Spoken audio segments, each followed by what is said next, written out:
Struck, is that the best you've seen from Alex so far in his starts this season? Without a doubt, it's probably as good as we've gotten from anybody on our pitching staff so far. And as I was telling Steve Schuster in the post game, to be honest with you, I had no intention of taking him past 6 innings today because he pitched on short rest for us and Gary. And you know, I'm just a firm believer that you have to nurture your pitching, but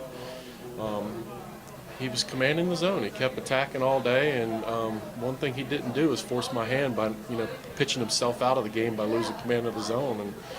And made one mistake today in the 8th inning on a 2-strike pitch to Reggie Wilson. I mean, that's it. And if you're making one mistake and you're making it in the 8th inning, you've had a pretty nice day. Being a former pitcher yourself, those aren't the easiest conditions either to pitch in, is it? When you got that steady sort of mist and the ball's wet.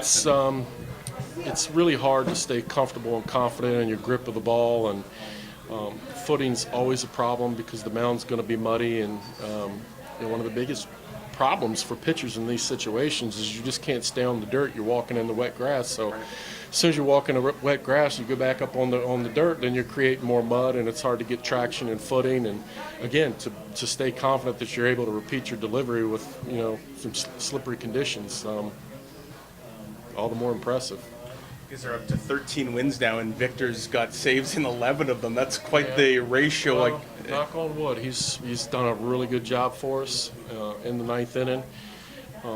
But our lack of run scoring efficiency is bringing them in the game too much, and it's not just him. It's some of our 6th, 7th, and 8th inning guys that are coming in the game with every pitch they throw. The game's on the line, and it's not fair to those guys to go out there in those types of conditions all the time and still feel comfortable and confident. You'd like to have some opportunities to go out there where you got some room to attack the middle of the plate and not feel like that the game is potentially going to be lost on one mistake. And but Victor's been good, knock on wood, so far. I mean, that's a lot of saves in a short amount of time.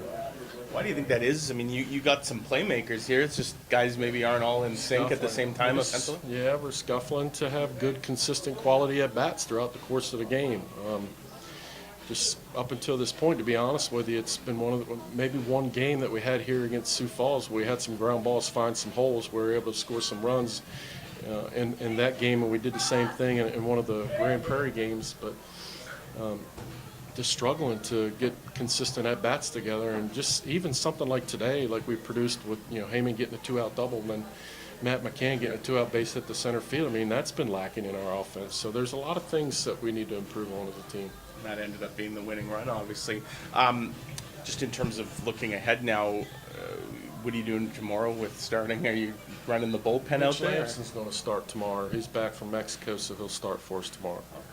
Okay. And would Dawson be still a little ways away? Yeah, he's a ways away. He's got a shoulder injury that we're trying to rehab and get up. He started a throwing program, so hopefully we can get something done by the end of the month and he's ready to pitch. I'm not sure. I'm not ready to put a timetable on it just yet because we're not even at the point where we're long tossing, much less get on a mound and start getting ourselves back into pitching shape. I guess Boshers' outing comes at a great time when you had to use your bullpen quite a bit yesterday. Who knows what tomorrow brings? So. Yeah, it was kind of forced on us yesterday because we got a really short start out of Edwin, and just to try to keep matching guys up and throw them in here and in there just so that they're available for today. But starters know what's going on.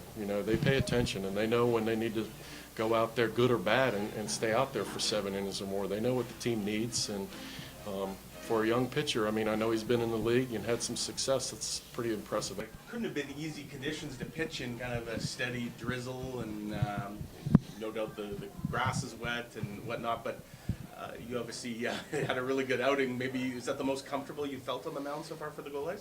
I'd say so. I had everything working for me today. Like you said, the rain's no fun to pitch in. Any pitcher will tell you that. I'd love to meet the guy who really does enjoy it. But, some things went in my favor, got some easy ground balls. Jordan Edgerton made an unbelievable play at third on that ball. I know it had to be soaking wet, and he put it right on the money. So, when you guys aren't producing a ton of runs most games, does it put a little extra pressure knowing that you got to be close to perfect? It does to a certain extent. I feel like our pitching staff, we're capable of that every single night. Right. We're pretty good, in my opinion. So I think that's what we can produce any night, and that's what I feel like I should be producing every night. The bats are going to come around. We know that. We just got to keep helping pick up the slack, and they'll pick us up as soon as they can, and eventually we'll just start banging runs left and right.